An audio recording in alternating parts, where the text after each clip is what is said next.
حتى البحر حرمونا نشوفه احنا معديين من عليه.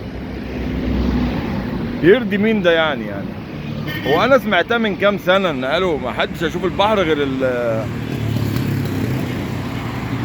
اللي معاه فلوس.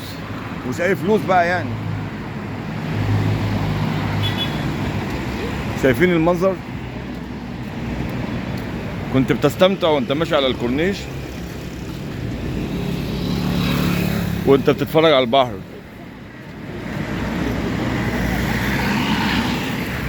لكن للاسف خلاص ما عادش. الناس الغلابه اللي معهاش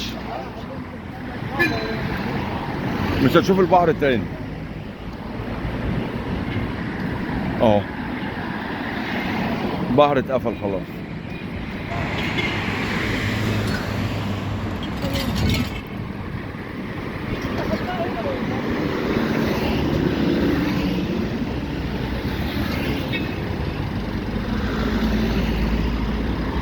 يعملوا ايه بقى انا مش عارف، بس هو خلاص كلها تبقى مباني بقى زي سيدي جابر كده.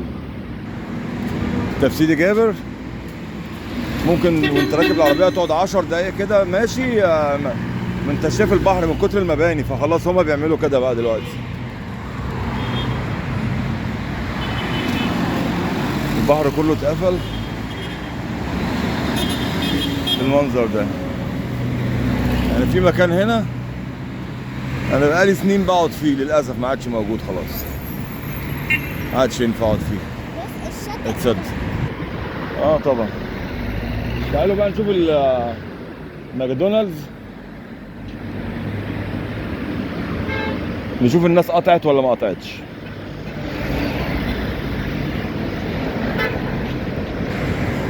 يا ترى الناس قطعت ولا ما قطعتش؟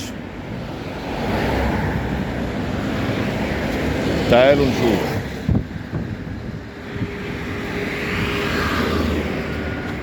تفتكر يا ادم الناس قطعت ولا هيبقوا قاعدين يحشوا؟ قاعدين يحشوا. مفيش فايدة. مفيش فايدة. اهو قاعدين الناس قاعدة تحش. لا بس برضو في تعالى كده نبص الناحية دي. لا في مقاطعة. مال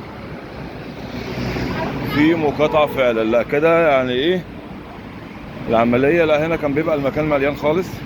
علاء. لا كده بابا شمس يا ابويا. بابا شمس ده كمان اسرائيلي. برضه ده اسرائيلي؟ بابا شمس. ولو مش اسرائيلي فهو بالصورة دي يبقى اسرائيلي. بص البحر اهو. لو شايف البحر اهو البحر اهو هناك اهو. تعالى بقى نشوف فين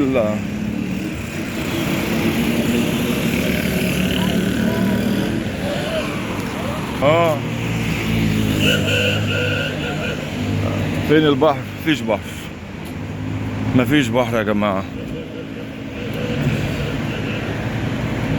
شخلل علشان تعدي.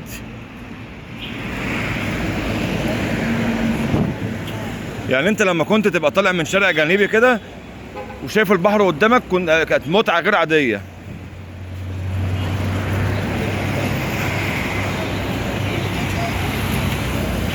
للأسف خلاص شوفوا إلى ما لا نهاية اهو. بصوا صور لغاية الآخر. خلاص ما عادش فيه.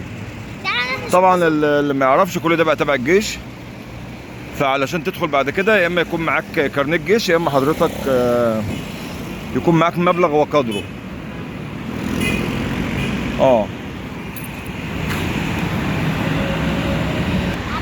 بس برضو مش عايزين نظلمهم يعني. هم اكيد خايفين علينا فحطوا السور ده علشان لما يجي الاعصار تسونامي السور ده يشيل الاعصار، يشيل الميه فما توصلناش فما نغرقش.